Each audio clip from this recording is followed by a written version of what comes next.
بسم اللہ الرحمن الرحیم۔ السلام علیکم، میرا نام ہے محمد ریاض اور آپ میرا یوٹیوب چینل دیکھ رہے ہیں ریاض بزمی۔ خوش آمدید۔ جیسا کہ آپ سب لوگ جانتے ہیں کہ آج کل انٹرویو کے حوالے سے خصوصی لیکچر سیریز جو ہے وہ چل رہی ہے، اور اس میں آج جو ہے وہ مجھے کچھ چند ایک جو ہیں وہ پیغامات موصول ہوئے، میسیجز ملے، جس میں یہ کہا گیا کہ سر ہم پہلے جو ہے مستنصر حسین تارڑ کے سارے ناول جو ہیں ان کا فکری و فنی جو ہے وہ جائزہ لے لیتے ہیں، کیونکہ ان کے جو 7 سے 8 کے قریب ناول ہیں، ان کے اندر سب سے بڑی بات یہ ہے کہ ایک سپاٹ کہانی، سپاٹ جو ہے وہ انداز کے اندر کہانی چلتی ہے جو بڑی آسانی سے سمجھ میں آ جاتی ہے، یعنی کہ بچوں اسٹوڈنٹس کا کہنا ہے کہ اگر ایک بار آپ سمجھاتے ہیں تو ہمیں سمجھ آ جاتی ہے۔ تو اسی حوالے سے آج کا جو ناول ہے قلعہ جنگی، اس کو بیان کرنے جا رہا ہوں، لیکن اس سے پہلے ایک ڈسکلیمر میں دینا چاہوں گا کہ ناول میں بیان کی گئی تمام تر جو خیالات یا نظریات ہیں ان مصنف کے یا ناول نگار کے تمام نظریات اور خیالات سے میرا متفق ہونا ضروری نہیں ہے، ٹھیک ہے جی۔ یہ ڈسکلیمر تھا ایک چھوٹا سا، کیونکہ آج کچھ بہت نازک جو ہیں وہ ان پہ بھی میں بات کروں گا، اور آخر تک جو ہے وہ ویڈیو دیکھیے گا، اور بڑی دلچسپ جو ہے یہ ناول ہے، اور انشاءاللہ 15-20 منٹ کے اندر اگر ایک بار آپ پوری توجہ سے ویڈیو سن لیں گے تو گویا ایسا ہوگا کہ جیسے آپ نے ناول جو ہے وہ پڑھ لی ہے۔ اگر آپ چینل پہ نئے ہیں تو ویڈیو سبسکرائب کرنا نہ بھولیں، ویڈیو کو لائک ضرور کر دیا کریں، انگوٹھے کے نشان پہ کلک کر دیا کریں تاکہ یوٹیوب اس سے ویڈیو کو پروموٹ کرتا ہے، اور ویڈیو کو شیئر بھی آگے کیا کریں تاکہ زیادہ سے زیادہ لوگ جو ہیں وہ مستفید ہو سکیں۔ تو آئیے بڑھتے ہیں جی آج کے ٹاپک کی طرف۔ انٹرویو لیکچر سیریز ہے مستنصر حسین تارڑ قلعہ جنگی۔ یہ ناول سب پہلی بار جو ہے وہ 2002 عیسوی میں سنگ میل پبلیکیشن نے شائع کیا، اور اب تک اس کے جو ہیں وہ متعدد ایڈیشن شائع ہو چکے ہیں، اور اس کی اگر ضخامت پہ بات کی جائے تو 216 صفحات پر مشتمل یہ ناول ہے، اور کہنے کو تو یہ ایک قلعہ جنگی یا ایک قلعے کی کہانی ہے جہاں پہ 7 کردار ہیں، مردانہ کردار، اور ایک 7 گھوڑا ہے، جو کہہ لیں کہ حادثاتی طور پہ ایک قلعے کے اندر اکٹھے ہو گئے اور اپنی موت کا انتظار کر رہے ہیں۔ اس ناول کا انتصاب جو ہے وہ ناول نگار نے افغان بچوں کے نام لکھا ہے، تو افغان بچوں کے نام، اور اس کے اندر انہوں نے لکھا ہے کہ انتصاب میں ان افغان بچوں کے نام جو بارودی سرنگوں کا شکار ہو کر اپاہج ہو گئے، جو کسی فٹ بال میچ میں کھلاڑی نہیں ہو سکتے، صرف گول کیپر ہو سکتے ہیں، اور یہ ناول کے صفحہ نمبر 3 پر یہ انتصاب جو ہے وہ موجود ہے۔ اس کے علاوہ آپ جانتے ہیں کہ یہ بنیادی طور پہ تو یہ ناول جو ہے وہ امریکہ افغان جنگی صورتحال، اور اس سے پہلے جو ہے وہ کچھ روس کے ساتھ یہ جو جب روس نے چڑھائی کی تو اس مقدس جہاد کے نتیجے میں ہماری جہادی تنظیموں نے اعلانات کیے، دنیا کے مختلف حصوں سے مجاہدین جو ہیں وہ اسلام کی سربلندی اور کوہستان کو یعنی کہ افغانستان کو بچانے کے لیے جو ہیں وہ وہاں پہ پہنچ گئے۔ تو اس حوالے سے امریکہ نے جو ہے وہ 9/11 کے موقع پہ یہ ایک بیان جاری کیا تھا کہ ہم بمباری سے یا بمبارڈمنٹ سے ہم افغانستان کو پتھر کے زمانے میں دھکیل دیں گے۔ نکت حسن کا ایک ناول ہے جاگنگ پارک، اس کے اندر وہ لکھتی ہیں کہ امریکہ کے اندر اس طرح کی بیہودہ باتیں کی گئی ہیں کہ ہم بمباری کے ذریعے افغانستان کو پتھر کے زمانے میں دھکیل دیں گے۔ وہ مزید لکھتی ہیں کہ کسی کو مہربانی کر کے وہاں پہ یہ خبر پہنچا دینی چاہیے کہ افغانستان پہلے ہی پتھر کے زمانے میں ہے، اور کسی طرح سے اگر آپ کو دلی راحت کا سکون میسر ہو سکے تو افغانستان کو پتھر کے زمانے میں دھکیلنے میں امریکہ کا ہی کردار جو ہے وہ ہے۔ تو چونکہ آپ کو پتہ ہے کہ دنیا میں طاقت کا توازن اس وقت بگڑا جب ایک سپر پاور جو ہے وہ ختم ہو گئی، کیونکہ اس سے پہلے جو ہے وہ ایشیا کے اندر روس یعنی کہ USSR، Soviet union of Russia, USSR جی، تو دوسری طرف جو تھا وہ امریکہ، تو دونوں پلے جو تھے وہ برابر وزن میں تھے۔ لیکن جب امریکہ نے جو ہے وہ اپنے مختلف مہروں کے ذریعے پاکستان اور افغانستان کے ذریعے جب روس کو جو ہے وہ ایسا اس لڑائی کے اندر ایسا جو ہے وہ کوئی ان کی جو ہے وہ معاشی صورتحال بگڑی کہ وہ ایک اپنے ہی بہت بڑے حصے سے محروم ہو گئے، اور اس کے بطن سے کئی آزاد ریاستیں وارز وجود میں آ گئیں۔ ان کے اندر یہ ازبکستان، تاجکستان اور یہ جتنے بھی اس طرح کے ستان نکلے ہیں نا، یہ روس کی نکلے ہیں۔ تو جب روس کے آپ کو پتہ انہدام کے بعد یہ طاقت کا توازن بگڑ گیا اور دنیا جو ہے وہ یونیپولر ہو گئی، طاقت کا تمام تر توازن جو ہے وہ امریکہ کے پلڑے میں چلا گیا، اور جو ہے وہ نیو ورلڈ آرڈر یعنی کہ جس کی لاٹھی اس کی بھینس جیسا دنیا کا یہ قانون جو تھا امریکہ کا، وہ اپنی تمام تر قباحتوں کے ساتھ آج بھی دنیا میں جاری و ساری ہے۔ اور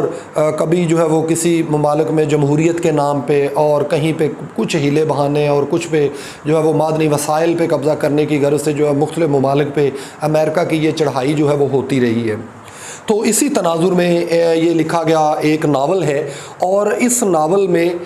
جو ہے وہ اگر دیکھا جائے تو اس ناول کے اندر جو ہے وہ یہ باتیں کی گئی ہیں کہ اس سے پہلے یہ ناول کے صفحہ نمبر کا میں آپ کو ذرا حوالہ دیتا ہوں کتاب سے، اس کے بعد ہاں جی، یعنی کہ سرمایہ دار قوتوں نے اگر سوویت یونین کو منتشر کر دیا ہے تو کیا اب صورتحال پہلے سے بہتر ہو گئی ہے؟ جہاں پہلے پارٹی پریپوگنڈے کے پمفلٹ اور کتابچے چھپتے تھے، اب ان کی جگہ پورنوگرافک میگزین اور گلیمرس جرائد چھپتے ہیں، تو کیا یہی آزادی ہے؟ فٹ پاتھوں اور گلیوں میں بھکاریوں کی تعداد راہ گیروں سے بڑھ گئی ہے، اور ریاست کی جانب سے بوڑھوں اور لاچاروں کو قلیل صحیح مگر پینشن ملتی تو تھی جو اب بند ہو گئی ہے، تو کیا یہی نتیجہ درکار تھا؟ اس آزادی، جمہوریت اور نئی ثقافت کے دور میں روس کی سب سے بڑی جو ہے وہ ایکسپورٹ بھاری مشینری یا مگ طیارے نہیں، عورت کا گوشت ہے۔ ہانگ کانگ اور بینکاک میں مقامی جسم فروشوں کا کاروبار ٹھپ ہو گیا ہے۔ ان کا جسم مختصر تھا اور روسی جسم کا حجم زیادہ ہے اور قیمت کہیں کم۔ وہ تارڑ لکھتے ہیں، یہ ناول کا ہی اقتباس ہے، اسی ناول کا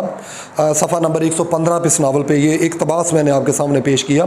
تارڑ لکھتے ہیں کہ میرا ایک دوست بمبئی سے لوٹا تو اس نے بتایا کہ وہ جس لڑکی کو اپنے ہوٹل کے کمرے میں لایا وہ روسی ادب کی ٹیچر تھی، اور اسے پشکن کی شاعری پوری زبانی یاد تھی، اور وہ 6 زبانیں جانتی تھی، لیکن نئے روس میں اس کے لیے کوئی جگہ نہ تھی، کیونکہ معاشی طور پہ اتنے حالات خراب ہوئے کہ ان بیچاری عورتوں کو جو ہے وہ اپنا جسم بیچ کے جو ہے وہ اپنی گزر بسر کرنی پڑی۔ تو یہ حالات سارے جو ہے وہ روس کی صورتحال کی بھی عکاسی کر رہے ہیں۔ اور اس سے پہلے جو انتصاب ہے وہ افغانستان کے ایک قلعہ جنگی کو ناول نگار نے، قلعہ جنگی میں آپ کہہ لیں کہ اس کا دورانیہ چند دن ہو سکتا ہے، لیکن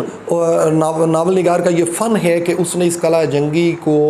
وسیع کرتے ہوئے اس کو جو ہے پورے افغانستان اور ساتھ پاکستان کو بھی کسی حد تک جو ہے وہ اس میں شامل کر لیا ہے۔ اب جس کے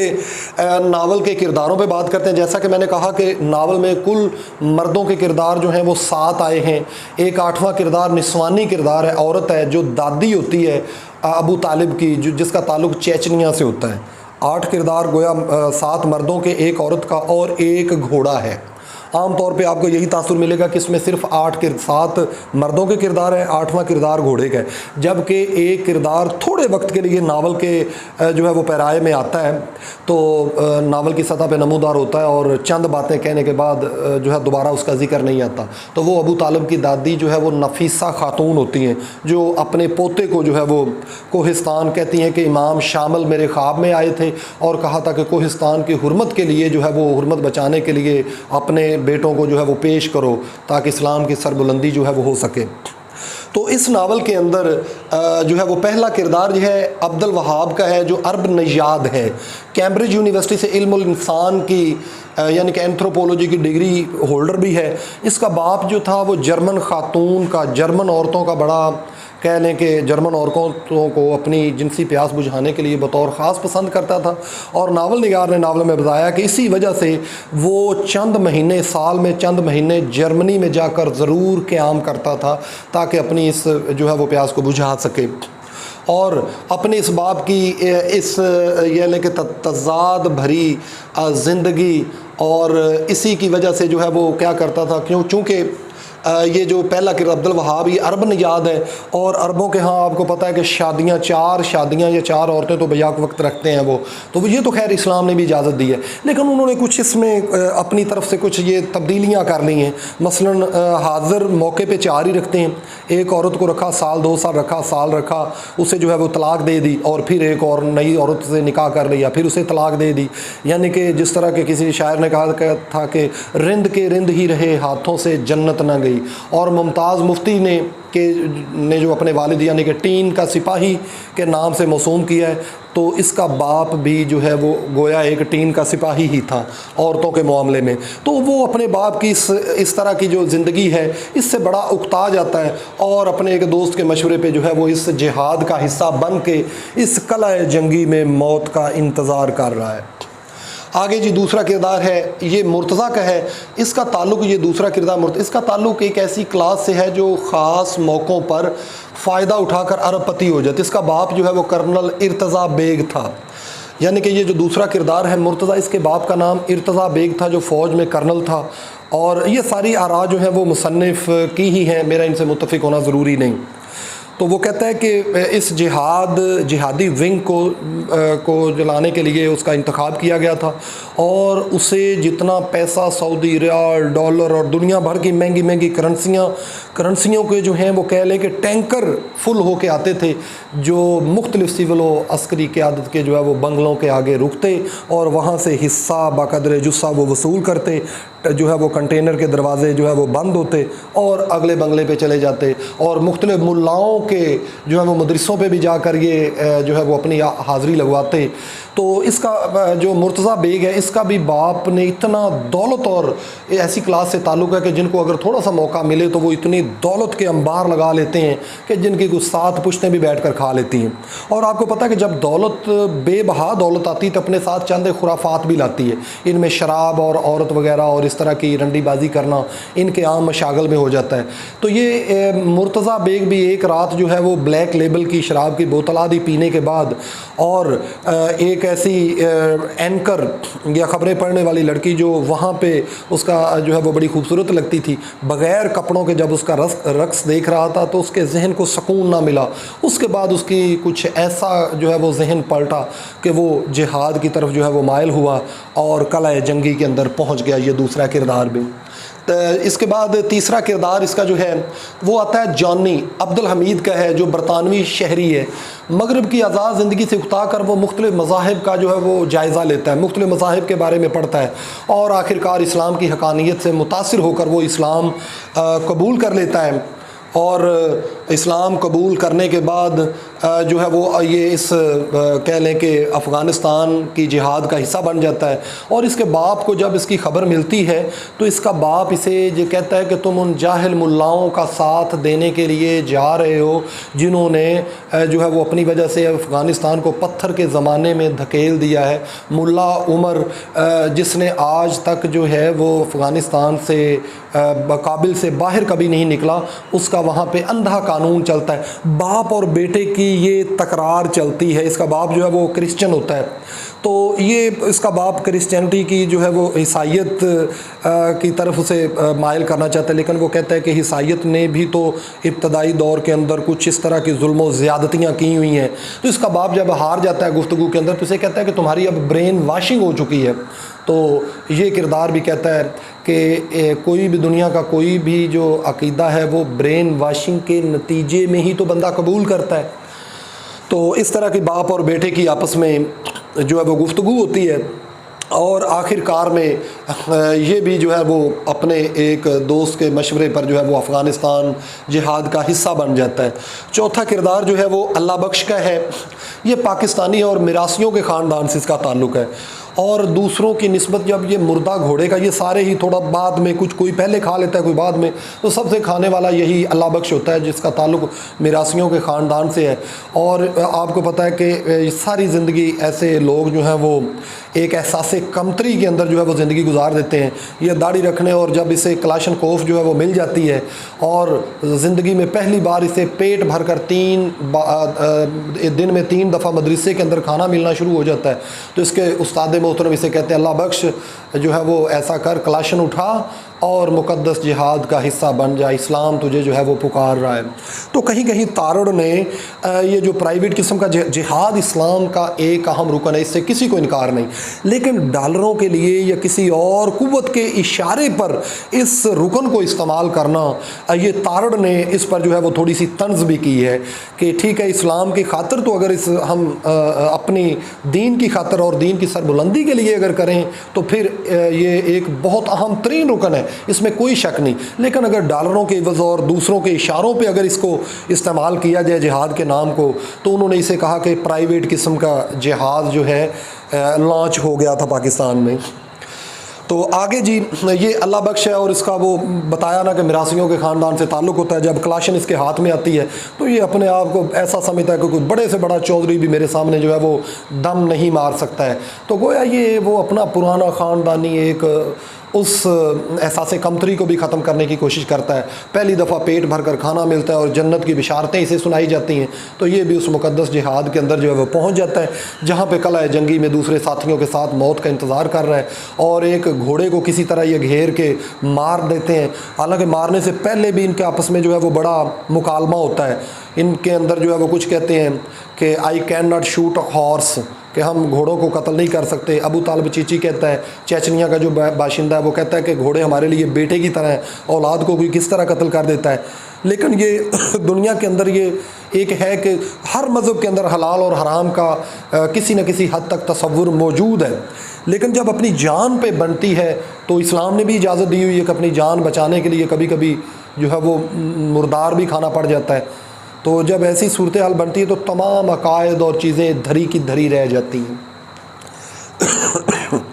تو یہ دوسروں کی نسبت جو ہے یہ جلدی مردہ کو گھوڑے کا گوشت کھا لیتا ہے، اور انہیں کہتا ہے کہ تم سب رجے پجے، یہ ناول کے الفاظ ہیں، تم سب کا تعلق رجے پجے خاندانوں سے ہے، اور میں تو کئی جو ہے وہ نسلوں سے بھوکا ہوں، اس لیے مجھے کھانے میں کوئی جو ہے وہ مذائقہ نہیں ہے.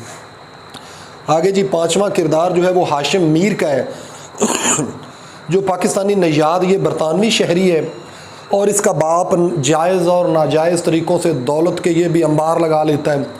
اور یہاں سے جانے والے تارکین وطن کچھ